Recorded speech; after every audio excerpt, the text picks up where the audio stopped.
Okay, Don Kennedy here. Once again, the tech gremlins got me. I have got to figure out what is going on between Facebook and Zoom. So I do, of course, want to keep us on track. So this is day 3, wall 3. And again, I want to remind you, what are we doing this week? We're calculating our personal breakthrough number, our B number, so that we know when we've made enough money and we don't have to stress about what we have to hit each month. We're going to identify and prioritize all of our expenses, and we're going to pay them in the right order to protect ourselves and our business. We're going to start paying ourselves regularly and paying our taxes easily and make sure we have a system for that. And then we're going to learn some actions that we can take today, now, in fact, to get that number every single month. And I wanted to remind you, you're not late. Jump in where you are. Please download the book if you don't have it. The link's in the back here.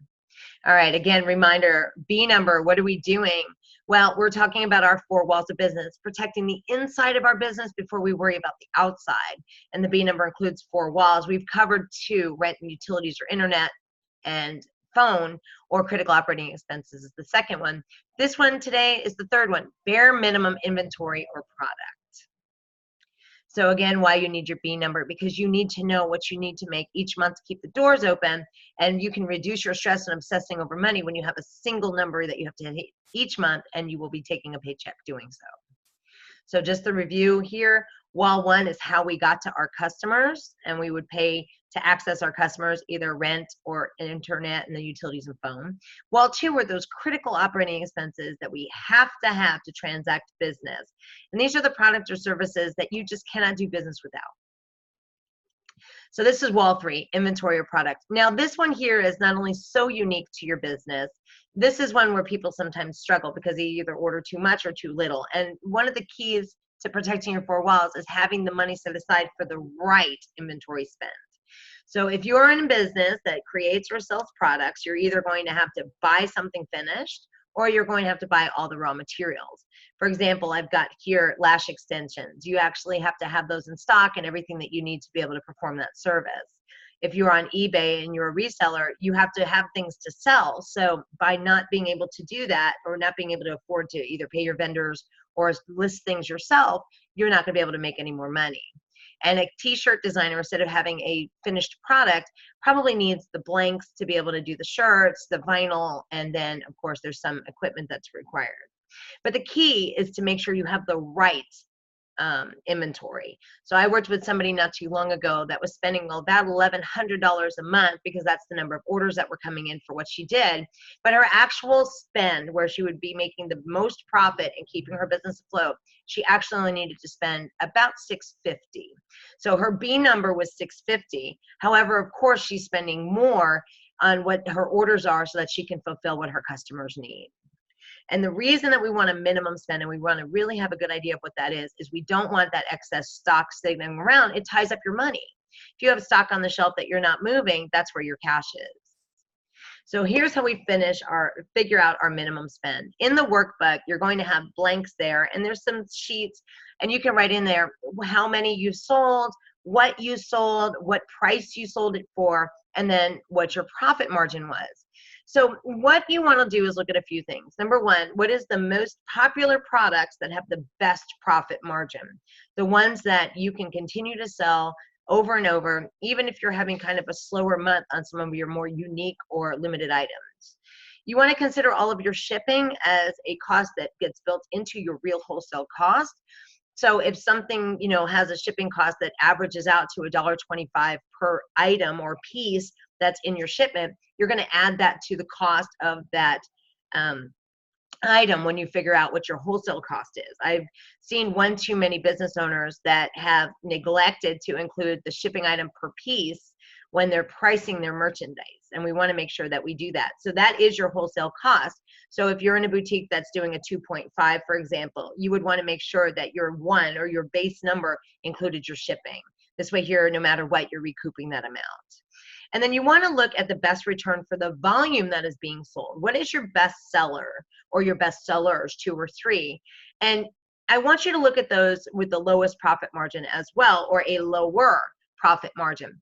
And the reason is because you can sometimes make up profit in volume. So if you have something that's moving like hotcakes, and you don't make as much per item as you do, let's say, that higher number, that's okay.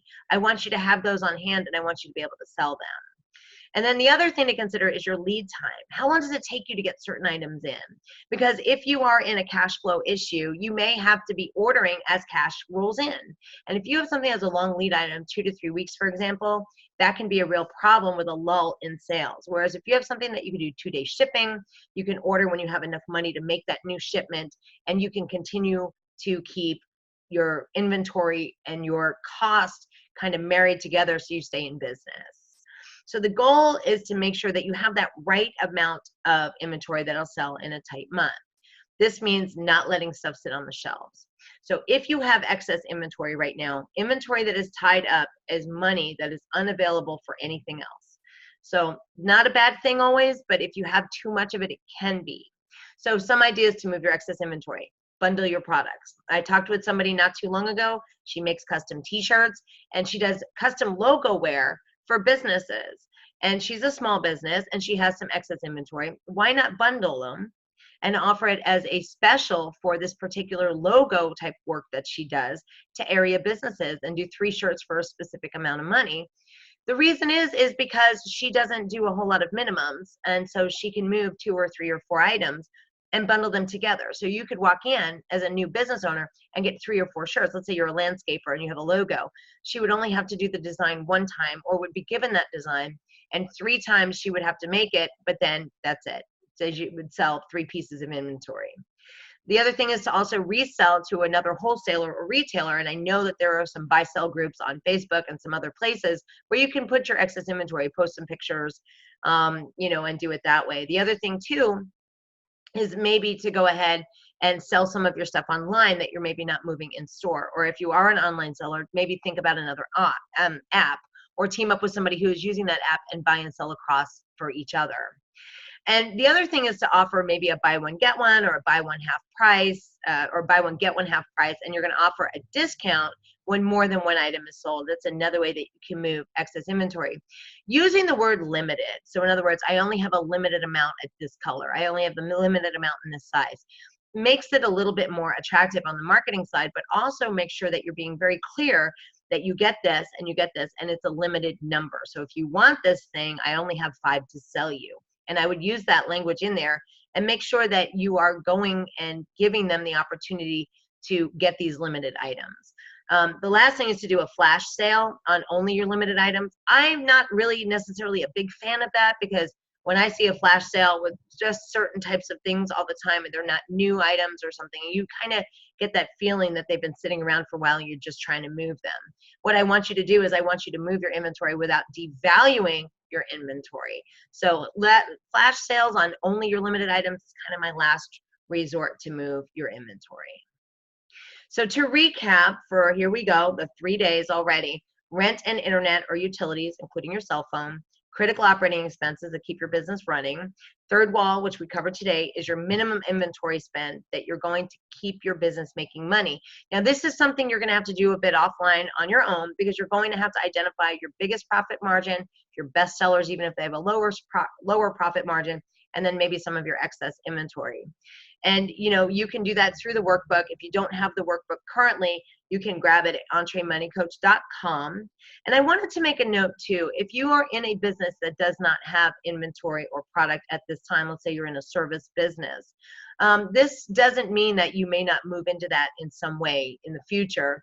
I know some people who have authored books. I know some people who have particular gifts or individualized logoed things that they make and they sell for their business. So go ahead and pay attention to this anyway, even though if you're in service business, because you never know, this could apply to you very quickly. And here's the thing: if you need help with this particular wall or anything else, and you want a results-driven strategy for your business to take you to the next level, just go ahead and book a 45-minute free call with me. There's no judgment here. We've all made mistakes, especially I've advertised my money mistakes everywhere, I tell you. You're going to get some real solutions, and you're going to get some actual results, things that you can put into your business today and next steps.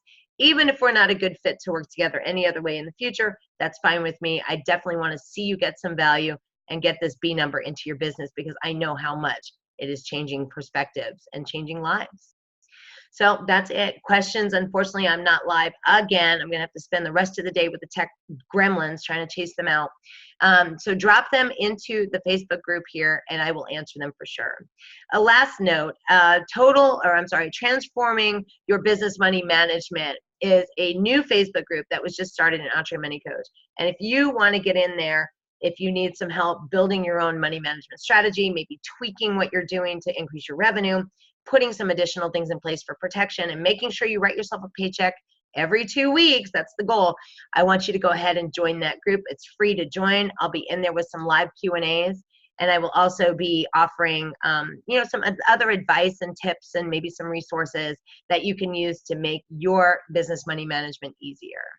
So that's it for today. That's wall 3. If you have any trouble at all, because I know this is sometimes a little bit tricky, go ahead and put them in the Facebook group, and I will get back to you. Or DM me at Entre Money Coach in the Facebook, and I will take care of you from there.